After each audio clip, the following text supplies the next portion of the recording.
Hello students, तो आज हम लोग क्लास 10th का चैप्टर नंबर 4.3 मैथ से है ना का आपका क्वेश्चन नंबर 1। यदि क्या बोल रहा है क्वेश्चन, यदि निम्न द्विघात समीकरणों का मूलों का अस्तित्व हो तो उन्हें पूर्ण वर्ग विधि द्वारा ज्ञात कीजिए। अगर कोई आपका द्विघात समीकरण दिया हुआ है उसको तीन तरह से हम लोग सोल्व करते हैं। एक फर्स्ट हम लोग पढ़े थे द्विघात एक गुणनखंड विधि से पढ़े थे। सेकेंड हम लोग पढ़े थे द्विघात सूत्र का प्रयोग किए थे, ठीक है। और आज हम लोग क्या पढ़ेंगे, पूर्ण वर्ग विधि द्वारा हम लोग हल करेंगे, ठीक है। तो पूर्ण वर्ग विधि का हल्का सा लंबा कॉन्सेप्ट है, इसको ध्यान से समझिएगा कि पूर्ण वर्ग विधि का कॉन्सेप्ट क्या है, इसको हम हल कैसे करेंगे। आगे क्या बोल रहा है कि यदि मूलों का अस्तित्व हो, इसका मतलब ध्यान दीजिएगा, बोल रहा है कि यदि मूलों का अस्तित्व हो, इसका मतलब हम कैसे पता करें कि मूलों का अस्तित्व है कि नहीं है। सबसे पहले हम पता करने जा रहे हैं कि क्या क्वेश्चन का मूलों का अस्तित्व है। अगर मूलों का अस्तित्व है तो हम क्या करेंगे, सोल्व करेंगे, अन्यथा नहीं करेंगे। तो आपका सबसे पहले एक पॉइंट होता है विविध कर, ठीक है ना।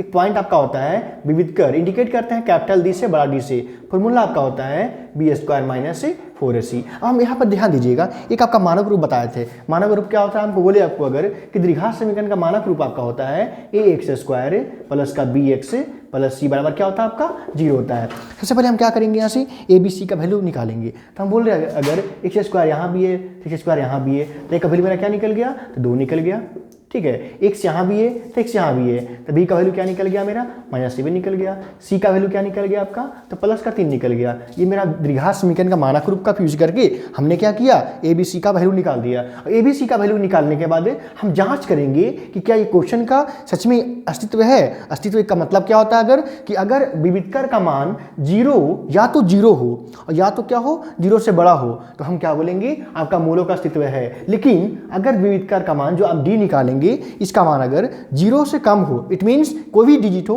और आ गया माइनस में, तो हम क्या करेंगे, हम बोल देंगे कि आपका मूलों का अस्तित्व नहीं है। उस क्वेश्चन को हम क्या करेंगे, सोल्व नहीं करेंगे। तो हम चेक करते हैं कि क्या ये मूलों का अस्तित्व है कि नहीं है। तो ध्यान दीजिएगा, फॉर्मूला आपका है b² - 4ac। b मतलब क्या हो गया आपका, तो -7 हो गया। हमें क्या बोलेंगे यहाँ पर, -7 का स्क्वायर कर देंगे, ठीक है। -7 का स्क्वायर कर दिया। अब देखिएगा ध्यान से, -4ac मतलब 4 गुनी एक कितना आपका, तो 2 गुनी और 3। हम बोलेंगे यहाँ पर 7 का स्क्वायर कितना हो गया आपका, तो 49 - 6 दूनी 4 दूनी 8 और 24, मतलब मेरा जो आपका d का मान आया वो कितना आ गया 25। हम क्या बोले थे, अगर d मतलब विविध कर का मान अगर 0 से या तो बड़ा हो, है ना, या तो 0 हो, तो मेरा क्या होगा, मूलों का अस्तित्व होगा। तो हम क्या कह सकते हैं ना कि आपका मूलों का अस्तित्व है। अगर मूलों का अस्तित्व है तो आगे बनेगा, है ना। तो आगे हम बताने जा रहे हैं कौन सा विधि से, तो पूर्ण वर्ग विधि से। आइए समझते हैं पूर्ण वर्ग विधि का कॉन्सेप्ट, ठीक है। तो पूर्ण वर्ग विधि का कॉन्सेप्ट ध्यान दीजिएगा, काफी लंबा कॉन्सेप्ट है, हल्का आराम से ध्यान दीजिएगा तो समझ में आएगा। पूर्ण वर्ग विधि का कॉन्सेप्ट है पूर्ण वर्ग विधि। देखिए ध्यान से, हम बोल रहे क्वेश्चन क्या लिखा हुआ है, तो क्वेश्चन आपका लिखा हुआ है 2x² - का 7x प्लस 3 बराबर कितना हो गया आपका 0। देखिए ध्यान से, सबसे पहले हम क्या करेंगे, सबसे पहले देखेंगे आपका 3 टर्म दिया हुआ है। एक टर्म ये है, एक टर्म ये, एक टर्म ये। सबसे फर्स्ट टर्म में जो x² है, इसका जो आपका कोफिशिएंट हो, मतलब जो गुणांक में हो, जो गुणांक में रहेगा उस अंक से क्या करेंगे, हम सब में डिवाइड करेंगे। तो गुणांक में कितना आपका, तो 2 है। इस 2 से हम क्या करेंगे, यहाँ ही भागा देंगे, यहाँ ही भागा देंगे और यहाँ ही भागा देंगे, ठीक है। तो आइए देते हैं भागा, हम बोलेंगे 2x² / 2 हो गया, 7x क्या हो गया आपका 2 हो गया, प्लस 3 आपका 2 हो गया, ठीक है। अब हम क्या बोलेंगे आपको, यहाँ पर ध्यान दीजिएगा। अब फर्स्ट आपका स्टेप हो गया। सेकंड स्टेप क्या करना है, फर्स्ट देखिए x का काम तो हो गया, अब क्या करेंगे हम, तो x का करेंगे। अब यहाँ देखते हैं कि जो आपका x का गुणांक हो, ठीक है, जो आपका x का गुणांक हो उसको हम क्या करेंगे, स्क्वायर करने के बाद एक बार लिखेंगे प्लस के साथ और एक बार लिखेंगे साथ में लिखेंगे, ठीक है। तो देखिए x का गुना में कितना आपका 7/2 है। इस 7/2 को हम क्या करेंगे, स्क्वायर करेंगे और एक बार लिखेंगे प्लस के साथ में और एक बार कैसे लिखेंगे, तो लिखेंगे -7 में लिखेंगे। तो हम बोलेंगे यहाँ पर 7 है ना, 7/2 को हम आधा करेंगे। सबसे पहले सबसे फर्स्ट आपका काम क्या है, आपका जो x है इस अंक को इसका जो गुणांक में है इसको आधा कीजिए, ठीक है। आधा करने के बाद हम लोग क्या करेंगे, स्क्वायर देने के बाद एक बार प्लस साथ में लिखेंगे, एक बार -7 में लिखेंगे। तो आपका x का गुणांक में कितना आपका, तो 7/2 है। तो हमने 7/2 को आधा किया। कोई भी संख्या को आधा कीजिए तो 1/2 से गुना कीजिए, ठीक है। तो हम 7/2 को आधा करेंगे अगर, तो गुना किससे करेंगे, 1/2 से करेंगे। तो हमने 1/2 से गुना कर लिया। अब क्या हो गया आपका 7/4। 7/4 क्या हो, आधा हो गया। सबसे पहले आप काम क्या किए, जो आपका सबसे पहले गुना में लगा हुआ था x² का, सबसे गुना कर लिए, भागा कर दिए, ठीक है। तो 2 यहाँ से भागा दिए और भागा दिए, ठीक है। अब क्या हुआ आपका, हम देखें कि x गुना में क्या था, तो 7/2 था, इसका माने आधा किया, ठीक है। आधा करने के बाद स्क्वायर करेंगे, एक बार लिखेंगे प्लस साथ में, एक बार लिखेंगे माइनस साथ में। देखिए आधा किए तो कितना हो गया आपका 7/4 हो गया। एक बार क्या करेंगे, इसको स्क्वायर करेंगे, 7/4 का स्क्वायर करेंगे। कैसे, एक बार प्लस 7 और एक बार माइनस 7। तो आइए करते हैं, लिखते हैं। हम बोलेंगे यहाँ पर कि 2x² plus by 2 minus 7x/2। एक बार कैसे लिखेंगे, हम बोलेंगे आपका कि आपका 7/4 का होल स्क्वायर था, एक बार प्लस 7 और एक बार माइनस 7। तो हम लिखेंगे यहाँ पर क्या कि प्लस 7/4 का होल स्क्वायर और माइनस 7/4 का क्या होगा आपका होल स्क्वायर। ठीक है, इसको लिखेंगे 3/2 बराबर 0। अब देखिए हम क्या करते हैं, ध्यान दीजिएगा। हम बोल रहे हैं यहाँ पर 2 यहाँ भी आपका है, 2 यहाँ भी है, 2 मेरा कैंसिल हो गया है ना। तो और क्या बचा, हम बोलेंगे कि x² माइनस 7x/2 प्लस 7 का स्क्वायर कितना हो गया आपका 49/4 16 ना, 16 माइनस 49/16 प्लस का 3/2। इतना हो गया क्लियर।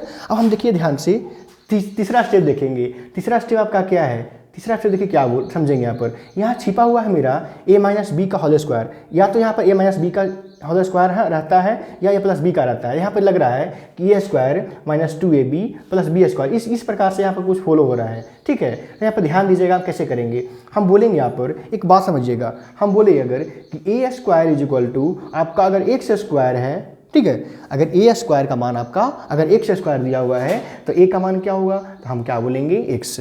ठीक है, क्योंकि स्क्वायर यहाँ से भी हट गया तो यहाँ से भी हटा देंगे, है ना।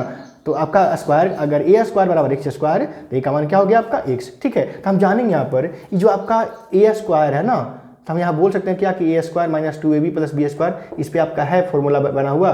तो a² बराबर x² है तो a का मान क्या होगा आपका x होगा।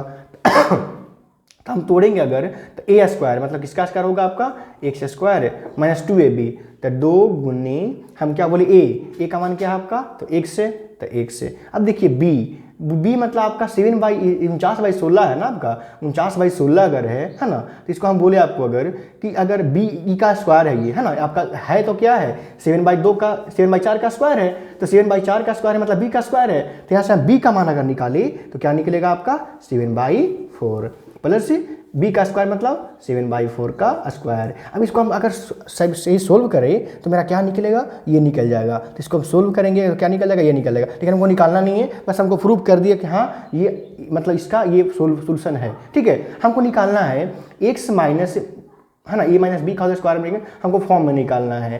तो हम बोले आपको अगर कि a का मान क्या है, जो x² बराबर a² है, तो a का मान क्या है तो हम क्या बोलेंगे ओनली x। ठीक है, तो हम क्या बोल देंगे आपका x है। अब b का मान देखिए तो क्या है, हम बोले आपको अगर कि b² का मान अगर है 49/16 मतलब 7/4 का स्क्वायर, तो b का मान क्या होगा, तो हम क्या बोल देंगे 7/4 का स्क्वायर। ठीक है, अब हम बोले इतना तो बन गया मेरा। अब क्या लगा हुआ है मैंने 49/16 माइनस a प्लस का 3 क्या हो गया आपका 2 इज इक्वल टू 0। अब हम क्या करने वाले हैं, ध्यान दीजिएगा। अब हम दोनों तरफ हम वर्गमूल करने वाले हैं, है ना। सबसे पहले क्या करेंगे, स्क्वायर को अलग करेंगे और बाकी डिजिट को अलग कर देंगे। तो हम क्या बोलेंगे कि x माइनस 7/4 का whole square is equal to, ठीक है। फिर हम बोले आपको अगर कि आपका यहाँ पर क्या हो जाएगा 49/16 प्लस से माइनस से, देखिए इधर ला रहे हैं ना, तो माइनस में है तो हो गया प्लस में, ये प्लस में है तो किस में हो गया आपका माइनस में। ठीक है ना। अब हम बोले आपको अगर दोनों तरफ वर्गमूल करने पर तो हम बोलेंगे कि दोनों तरफ वर्गमूल करने पर तो वर्गमूल करेंगे तो क्या होगा, हम बोलेंगे यहाँ पर कि रूट अंडर x माइनस 7/4 का होल स्क्वायर। ठीक है, और यहाँ पर हम क्या कर देंगे 49/16 माइनस 3/2, ऐसा कर दो। अब आगे हम क्या करेंगे, देखिए ध्यान से, यहाँ आपका रूट लगा हुआ है, यहाँ स्क्वायर लगा हुआ है। तो हम जानते हैं, हम ये जानते हैं, बच्चा में भी पढ़ चुके हैं कि अगर रूट है और स्क्वायर भी लगा हो, अगर आपका रूट भी दिया हो और स्क्वायर भी लगा हो, तो हम क्या करेंगे, आपका रूट चाहे स्क्वायर क्या होगा आपका कट जाएगा। तो मतलब कि x निकल गया। ठीक है ना, स्क्वायर भी हो रूट भी हो तो ना, तो स्क्वायर से रूट क्या होगा कट जाएगा, तो क्या निकल गया x निकल गया। इसी को फॉलो करते हुए हम यहाँ सोल्व करेंगे। देखिए ये रूट लगा हुआ है तो यहाँ स्क्वायर है, हमने क्या किया स्क्वायर से काट किया, रूट को काट दिया, तो क्या निकलेगा, बोलिए क्या निकलेगा, हम बोलेंगे कि x माइनस 7 बाई क्या निकल गया आपका 4 निकल गया। ठीक है, अब हम बोले आपको अगर कि रूट 49/16 माइनस से 3/2 है, इसको अगर हम सोल्व करें, है ना, सोल्व किए तो देखिए क्या हो जाएगा आपका 16 हो जाएगा, 49 माइनस से, है ना, यहाँ से निकल गया आपका 24, मतलब हम यहाँ से क्या बोल सकते हैं कि रूट में क्या आ गया यहाँ पर 25 बटे कितना आ गया 16 आ गया। ठीक है, अगर मेरा रूट में 25/16 आ गया, ठीक है ना, तो हम बोल सकते हैं कि अगर रूट में 25/16 है तो इसको हम अगर सोल्व करेंगे तो यहाँ पर 25 किसका स्क्वायर है 5 का, 16 किसका स्क्वायर, तो हम क्या बोलेंगे 4 का, तो हम क्या बोलेंगे कि x minus 7/4 is equal to 5 बटे कितना हो गया 4। अब यहाँ पर सोचने वाली बात है ना, देखिए ध्यान से कुछ कॉन्सेप्ट है, ध्यान दीजिएगा। कहने का मतलब है कि जो मेरा डिजिट है ना, यहाँ इसका ये प्लस भी साइन है और माइनस भी साइन है, समझने की बात है। अगर यहाँ पर बच्चा लोग ध्यान नहीं देगा ना तो गलत हो जाएगा। ठीक है, यहाँ पर सोचने वाली बात है, ये जो आपका 5/4 निकला ये आपका प्लस का भी है और माइनस का भी है। ठीक है, अब ध्यान दीजिएगा, ये बात को माइंड में रखिएगा ना कि 5/4 के आपका दोनों साइन है, प्लस भी है और माइनस भी है, तो हम क्या बोलेंगे x is equal two plus minus है ना 5/4, आपका ये माइनस में है ना, इधर लाएंगे तो किसमें हो जाएगा आपका प्लस में, तो क्या बोलेंगे 7/4। अब क्या कीजिए, दोनों के एक बार लीजिए प्लस के साथ, दोनों अंक को, दोनों डिजिट को, दोनों फ्रैक्शन को एक बार लीजिए प्लस के साथ और एक बार कैसे लेंगे हम माइनस साथ में। तो आइए हम एक बार लिखते हैं, एक बार लिख देंगे प्लस साथ में और एक बार लिख देंगे माइनस साथ में, तो 5/4 प्लस 7/4 प्लस हो गया साथ में, एक बार लेंगे इसको माइनस साथ में, तो -5/4 प्लस 7/4। ठीक है, हम बोले आपको अगर 4 से कैल्शियम कितना हो जाएगा 4 हो जाएगा ना, 5 प्लस कितना हो गया 7, मतलब तो कितना हो गया 12 कितना हो गया आपका 4, मतलब यहाँ से कितना हो गया आपका 3 आंसर। ठीक है, इसको हम अगर आप सोल्व करें तो कितना हो गया आपका -5 प्लस 7, मतलब कितना हो जाएगा आपका 2/4 1 कितना 2। ठीक है, तो आपका फर्स्ट क्वेश्चन का है ना आंसर है। वीडियो कैसा लगा बताइएगा। ठीक है, और प्लीज़ सपोर्ट कीजिए चैनल को। धन्यवाद।